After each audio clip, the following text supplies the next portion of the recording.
Hi, I made this video a long time ago, like almost a year ago, and I didn't upload it, so I'm doing it now. That's the reason why in this you see me bring up some off-relevant things, and I also never gonna make videos like this again. So enjoy this one-time video from a man who barely knows anything about his life trying to give you armchair philosophy. Next one is actually gonna be something cool. Goodbye and enjoy. Identity. The way how you see yourself and other people. One of the most important parts about you. But it's a thing that a lot of people like to downplay, saying that it doesn't really matter that much, which is very funny because most of the time the people who do that are literally the most obsessed with it. And they actually become cartoon characters because they're trying so hard to become someone that they're not. But that is a trap that a lot of people do fall into. Most of us are thinking about the ideal version of ourselves, and for a lot of us it's actually just the same thing. That's being a very cool and confident person who is the center of attention and can easily start a conversation. Someone who is an extreme AGL Sigma male that everyone looks up to, and even some people want to be them and are jealous of them as well. I'm pretty sure you get the image. But here's the thing, most people aren't that, especially you. If you're watching this video, you're probably a loser and a social outcast. Those two things are completely different, they're not the same thing, they just come paired together a lot. You have no friends, or if you do have friends, you probably sit down and wonder if they secretly hate you. You barely have any social skills, and you're unable to get the attention of the gender that you're attracted to. If you're a guy watching this, I say you have around a 45% chance to be incel, and if you're a female, you're basically the same thing, just replace the 45% and increase it to 75, and boom. And whether you know it or not, you probably secretly enjoy that that's the way that you're living your life. Making negative traits part of your identity is a thing that people do for a lot of reasons. One could be a sign of self-hate, where you keep on telling yourself you're dumb or just insert anything bad, and you do it so much you actually start believing it.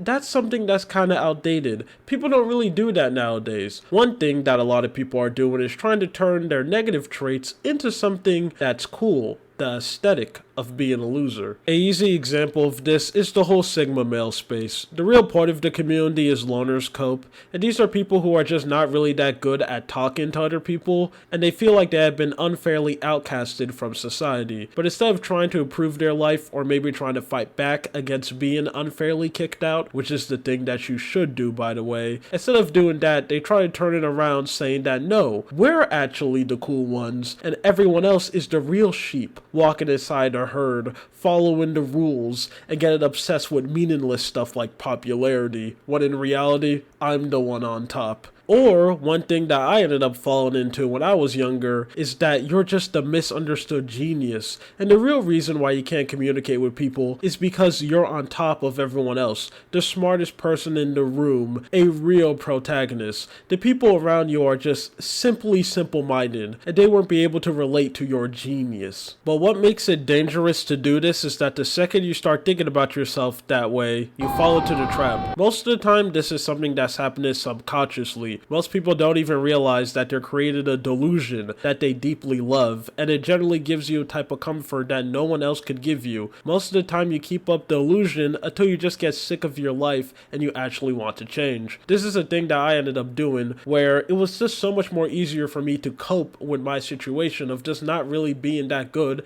and not being a confident person, of just fitting over this I'm smarter than everyone else delusion. You can easily just fix every situation, where when you go to talk to someone and you're not understanding your point, they didn't understand it because you're just bad at explaining things and you're not really good at talking, and you're also speaking in a very low voice too, and you're probably hunchback. No, it's just that person, they probably don't really have high literacy and they weren't able to get the subtext of what I was saying. Okay, me saying that was probably a really bad example because we do actually have a literacy problem where a lot of people are actually not able to read subtext and can barely even understand the point of most of the time when someone says something to them or when they read something. So let me come up with an even better example. The main reason why I get uncomfortable when I was around girls back then wasn't because I had low confidence and I didn't want to talk to them because I didn't know how to. No, it was because they wouldn't be able to understand me anyway. All of them were simple.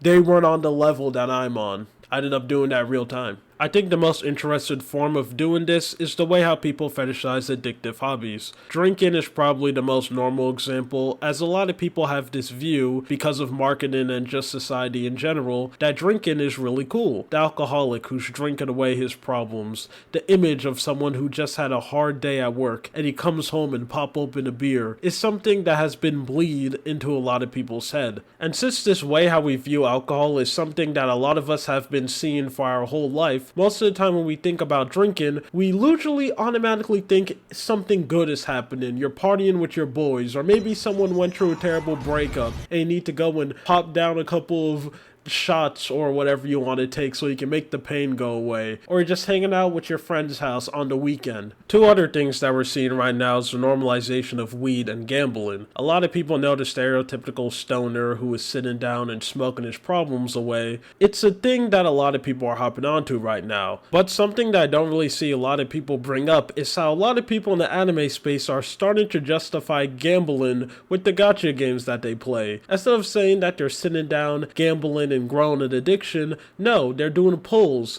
and they're trying to get as lucky as possible so they can go and pull their favorite waifus and husbandos, even though as most of these games will literally use the same tactics that you will see casinos using, like bright lights so they can get your dopamine running, amazing animations when you finally pull the characters that you want, and how there's tons of people on Twitch and stuff basically promoting this behavior by openly doing pulls. This community was basically able to gaslight the image, saying that this is not gambling and is something completely different, mainly because they changed it. And they haven't really done anything big. All they have done was just change the words. It's not gambling anymore. I'm not wasting my money. Because remember, people, if you're doing it for anime girls, it's completely okay. With me coming down to this realization, the first thing that I thought about was, how do I change this? I don't want to live my life this way. Well, here's the funny thing. You can't. No matter what you do, you're gonna end up doing this subconsciously, so really all you could do is try to fetishize something good and not things that are extremely toxic.